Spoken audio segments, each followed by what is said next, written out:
ஹல்லேலூயா. கர்த்தருடைய பரிசுத்த நாமத்திற்கு மகிமை உண்டாவதாக. இன்றைக்கு ஏசப்பா நம்ம ஒவ்வொருக்கும் கொடுக்கிறதான நல்ல வார்த்தை ரோமர் 14வது அதிகாரம் 17வது வசனம். தேவனுடைய ராஜ்யம் புசிப்பும் குடிப்பும் அல்ல, அது நீதியும் சமாதானமும் பரிசுத்த ஆவியினால் உண்டாகும் சந்தோஷமுமாய் இருக்கிறது. ஆமேன்.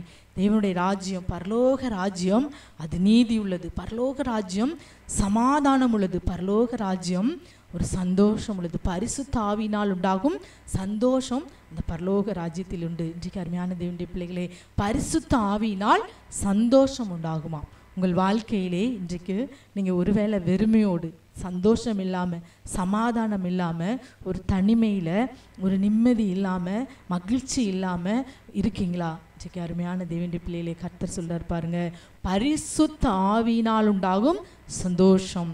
சந்தோஷம் என்பது பரிசுத்த ஆவியானவர் நம் வாழ்க்கையை நிரப்பும் போது நமக்கு கிடைக்கும். கர்த்தருக்குள் எப்பொழுதும் சந்தோஷமாயிருங்கள் என்று நாம் வேதத்தில் பார்க்கிறோம். நாம் பரிசுத்த ஆவியினால் உண்டாகும் சந்தோஷம் அது நிலையானது. ஆனால் உலகம் கொடுக்கிற சந்தோஷம் அந்த காரியத்தை செய்யும் போது மாத்திரம்தான். சினிமா பார்க்குறவங்களுக்கு சினிமா போக்கும்போது மாத்திரம்தான். அடுத்து பீடி சிகரெட் தண்ணி அடிக்கிறவங்களுக்கு அந்த நேரம் மாத்திரம்தான் அந்த சந்தோஷம். அதுக்கப்புறம் ஐயோ நம்ம பாவம் செஞ்சிட்டோமே என்று சொல்லி அந்த நிம்மதியை இழந்து போயிருப்பாங்க. இன்றைக்கு உங்கள் ஒவ்வொருவருக்கும் பரிசுத்த ஆவியினால் உங்கள் வாழ்க்கையிலே ஒரு சந்தோஷம் உண்டாகும். நீங்கள் சந்தோஷம் இல்லாமல் இருக்கீங்களா? ஏசப்பாட்ட கேளுங்க, ஏசப்பா உங்களுடைய பரிசுத்த ஆவினால் என்னை நிரப்பி இன்னைக்கு எனக்கு சந்தோஷத்தை தாங்க. இன்னைக்கு இழந்து போன சந்தோஷத்தை நீங்கள் திரும்ப பெற்றுக்கொள்ளும்படி இன்னைக்கு ஏசப்பா என்னை சந்தோஷத்தினால் நிரப்புங்க. பரிசுத்த ஆவியினால் உண்டாகும் சந்தோஷத்தினால் என்னை நிரப்புங்க.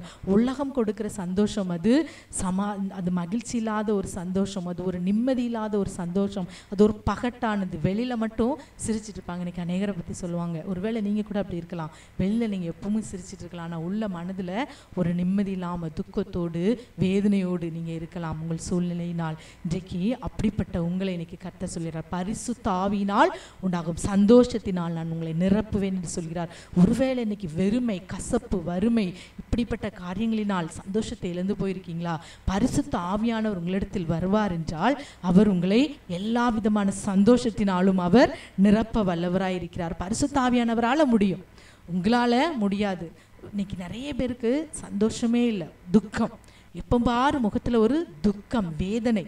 பிள்ளைகளுடைய காரியத்தை குறித்து துக்கம், குடும்ப காரியத்தை குறித்து துக்கம், இழந்து போன ஆசீர்வாதத்தை குறித்து துக்கம். மற்றவங்களாம் இப்படி இல்லாமல் இருக்கிறாங்களே, நான் இப்படியே இன்னும் கஷ்டப்பட்டுட்டு இருக்கிறேனே என்று சொல்லி ஒரு துக்கம். இன்றைக்கு எல்லா துக்கத்தையும், எப்பேற்பட்ட துக்கமாக இருந்தாலும் அந்த துக்கத்தை எல்லாம் மாற்ற இயேசு கிறிஸ்து ஒருவரால் முடியும். அவர் பரிசுத்த ஆவியினால் முடியும். இந்த வேளையில் பரிசுத்த ஆவியினால் உண்டாகும் சந்தோஷத்தினால் என்ன நிரப்புங்கப்பா என்று நாம் இந்த வேளையில் கர்த்தருடைய சமூகத்தில் கேட்போமா? தேவனுடைய ராஜ்யம், பரலோக ராஜ்யம், அது புசிக்கிறதும் குடிக்கிறதும் அல்ல, அது நீதியும் சமாதானமும் பரிசுத்த ஆவியினால் உண்டாகும் சந்தோஷம். பரலோக ராஜ்யத்தில் சமாதானம் இருக்குமா? பரிசுத்த ஆவியினால் உண்டான சந்தோஷம் இருக்குமா? அந்த சந்தோஷத்தையும் அந்த சமாதானத்தையும் பரிசுத்த ஆவியானவர் நம் ஒவ்வொருவருக்குள்ளும் உங்களுக்குள் அவர் இறங்கி வருவார் என்றால் அந்த பரலோகத்தில் உள்ள அந்த சந்தோஷத்தை இன்றைக்கும் உங்களுக்கு கொடுக்க அவர் வல்லமை உள்ளவராய் இருக்கிறார். கர்த்தருடைய பிள்ளைகளுக்கு பரலோகத்திற்கு போனால் மட்டும்தான் பரலோகத்தின் அனுபவம் இல்லை, இந்த உலக வாழ்க்கையிலும் பரலோக அனுபவத்தை பெற்றுக்கொண்டு சந்தோஷமாய் வாழ முடியும். எப்போது? பரிசுத்த ஆவியானவர் உள்ளத்திற்குள் வரும்போது. ஆகவே இந்த வேளையில நாம் ஜெபிக்கலாமா? இயேசுப்பா, கண்களை மூடி கேளுங்கப்பா. பரிசுத்த ஆவியினால் உண்டாகும் சந்தோஷத்தினால் என்னை நிரப்புங்கப்பா, என்னை நிரப்புங்கப்பா. எல்லாரும் கேட்போமா கண்ணீரோடு? ஹல்லேலூயா. நாங்கள் நன்றியோடு ஸ்தோத்திரிக்கிறோம்ப்பா. தேவனுடைய ராஜ்யம் புசிப்பும் குடிப்பும் அல்ல, அது நீதியும் சமாதானமும் பரிசுத்த ஆவியினால் உண்டாகும் சந்தோஷமுமாயிருக்கிறதுன்னு சொன்னீங்களப்பா. இந்த வேளையில் எங்களோடு கூட ஜெபிக்கிற ஒவ்வொரு பிள்ளைகளுடைய வாழ்க்கையிலும் பரிசுத்த ஆவியினால் உண்டாகும் சந்தோஷத்தினால் இந்த காலை வேளையில் ஒவ்வொருவரை நிரப்புங்கப்பா. சந்தோஷத்தை கெடுக்கிற பொல்லாத பிசாசின் கிரியைகள், சந்தோஷத்தையும் சமாதானத்தையும் கெடுக்கிற நிர்விசாரங்களை கொண்டு வருகிற, சோர்வை கொண்டு வருகிற, அசதிகள், அப்படிப்பட்ட காரியங்களை கொண்டு வருகிற, கசப்புகளை கொண்டு வருகிற எல்லா பொல்லாத பிசாசின் கிரியைகள், துக்கங்களை கொண்டு வருகிற கிரியைகள் இயேசுவின் நாமத்தில் முற்றிலும் கட்டப்படட்டும். இருக்கிறோம் இயேசுவின் நாமத்தில். ஒவ்வொரு பிள்ளைகளையும் பரிசுத்த ஆவியினால் உண்டாகும் சந்தோஷத்தினாலும் சமாதானத்தினாலும் இந்த காலை வேளையில் நிரப்புங்க தகப்பனே.